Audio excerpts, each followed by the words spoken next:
यहाँ पर हालांकि मेरा अनुभव बहुत है और पिछले 10 सालों से 2.5 साल में विपक्ष का नेता रहा, लेकिन 7.5 साल में सरकार में रहा।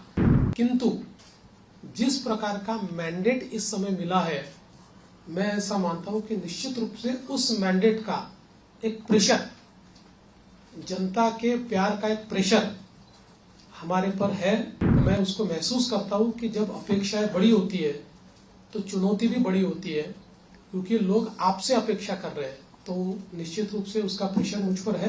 देखिए, मैंने आज जो पहली सिग्नेचर की है वो हमारा जो मुख्यमंत्री आरोग्य सेवा का कक्ष है, उस कक्ष में एक कैंसर रुग्ण को बोन मैरो ट्रांसप्लांट के लिए 5 लाख रुपए मुख्यमंत्री सहायता निधि से देने का निर्णय मैंने किया है। पहली साइन वो मैंने की हुई है। और यहाँ पर हालांकि मेरा अनुभव बहुत है और पिछले 10 सालों से 2.5 साल में विपक्ष का नेता रहा, लेकिन 7.5 साल में सरकार में रहा, तो सरकार का अनुभव भी बहुत है। किंतु जिस प्रकार का मैंडेट इस समय मिला है, मैं ऐसा मानता हूं कि निश्चित रूप से उस मैंडेट का एक प्रेशर, जनता के प्यार का एक प्रेशर हमारे पर है। और मैं उसको महसूस करता हूं कि जब अपेक्षाएं बड़ी होती है तो चुनौती भी बड़ी होती है, क्योंकि लोग आपसे अपेक्षा कर रहे हैं, तो निश्चित रूप से उसका प्रेशर मुझ पर है।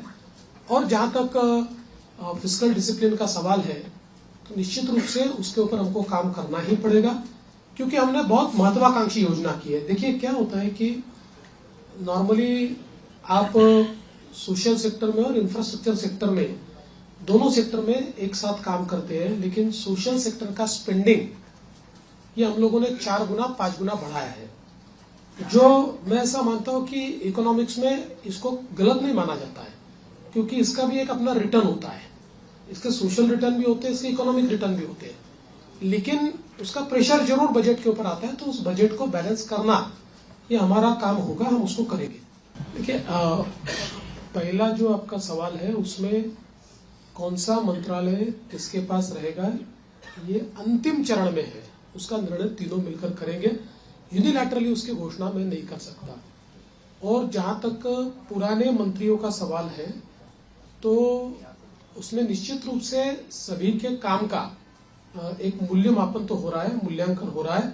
उस मूल्यांकन, क्योंकि हमारे जो दोनों साथी है, एकनाथ शिंदे जी ने भी और दादा ने भी, हम तीनों ने बैठकर ये तय किया है कि हम मूल्यांकन करेंगे, पुराने मंत्रियों के कामों का मूल्यांकन होगा, उसके आधार पर आगे का निर्णय होगा। और कई बार क्या होता है, देखिए, जब मंत्रिमंडल बनता है तो रीजनल बैलेंसेस होते हैं, अलग अलग प्रकार के समाजों का प्रतिनिधित्व होता है, तो इसलिए मुझे ऐसा लगता है कि कुछ निर्णय ये देखकर भी हम लोग करेंगे कि भाई पिछले बार उन्होंने कैसा काम किया है। कई बार ये होता है कि किसी ने अच्छा काम भी किया होता है, लेकिन रीजनल बैलेंस में क्योंकि 3 लोगों को मंत्री पद बांटने हैं, तो आगे पीछे होता है।